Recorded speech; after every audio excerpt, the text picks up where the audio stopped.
Force works in mysterious ways, it seems. There are times I'm not convinced it doesn't have a sense of humor. We spent all this time looking for you, and you came to us. I thought you might return to Onderon. Looks like just in time. I told the other Masters that our only chance to figure out what was happening to us was to find you, and try to understand what happened to you. I don't know how much you know about this threat that's striking at the Jedi. It's attacking us through the Force. Varuk didn't believe me, but he was willing to travel to Dantooine, if only to help the settlers there, and perhaps protect what was left of the Jedi Enclave. Whatever the reason, having us all drop out of sight, I thought might make the enemy more bold. But then you happened. You came back, and you became a new target for whoever was attacking us.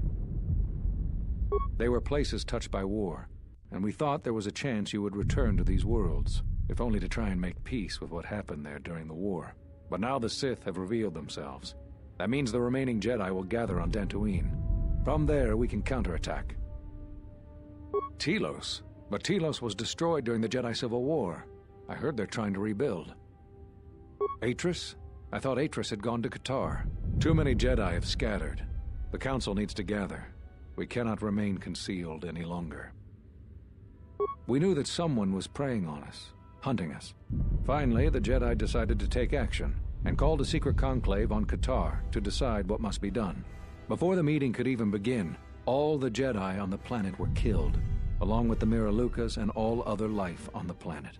Their deaths could be felt throughout the galaxy. So the Council decided that we must not present ourselves as a target again. The consequences to others were just too great. That we should use our resources to find who was responsible and deal with them. I think you're the only one who's made progress. The difficulties you surmounted to get here. You must have many questions. You deserve answers. It's a long story, but there's a reason the Jedi have scattered across the galaxy. We've come to worlds such as this one. Worlds touched by war, or great tragedies, can be felt within the Force, strongly.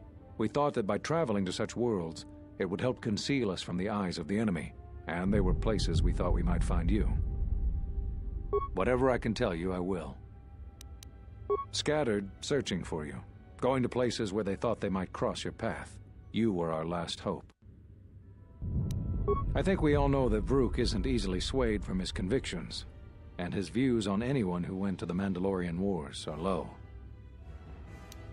Whatever I can tell you, I will. There was nothing else we could do. You defied the Council. You followed Revan to war. I know why you did it, but in so doing, much more harm was done. But you must understand, the exile was never the punishment you thought it to be. We could not have made you do such a thing in any event. I think you knew, inside, what you needed to do in order to heal.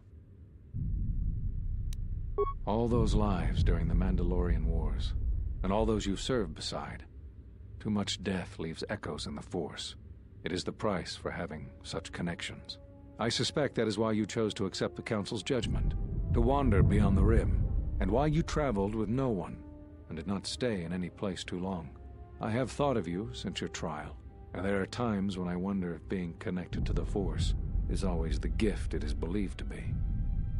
Whatever I can tell you, I will.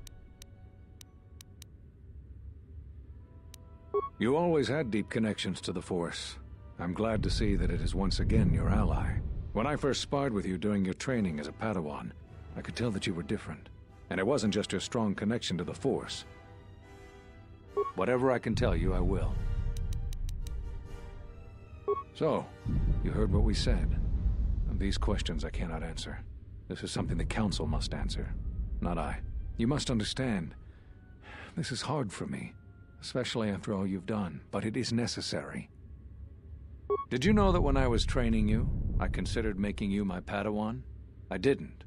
The demands of the Jedi Council were too great, and you even became a Guardian. I had hoped I could train you to eventually replace me. You have such potential. So the decision that had to be made was not easy, but I cannot say anything more. Whatever I can tell you, I will.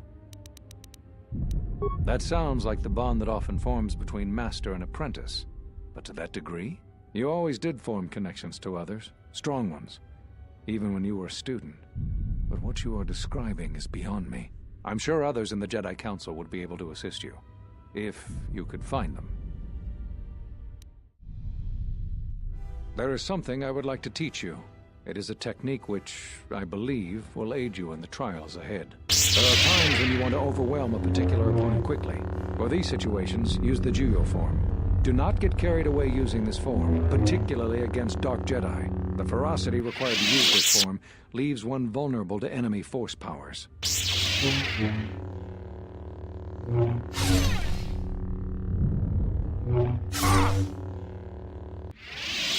Excellent. I'm impressed with how quickly you've mastered this form. I always knew you were gifted. I'm going to Dantooine. The Jedi Council vowed to assemble again when the Sith revealed themselves. Now that they've attacked Onderon, we can act. Our paths will cross again. May the Force be with you.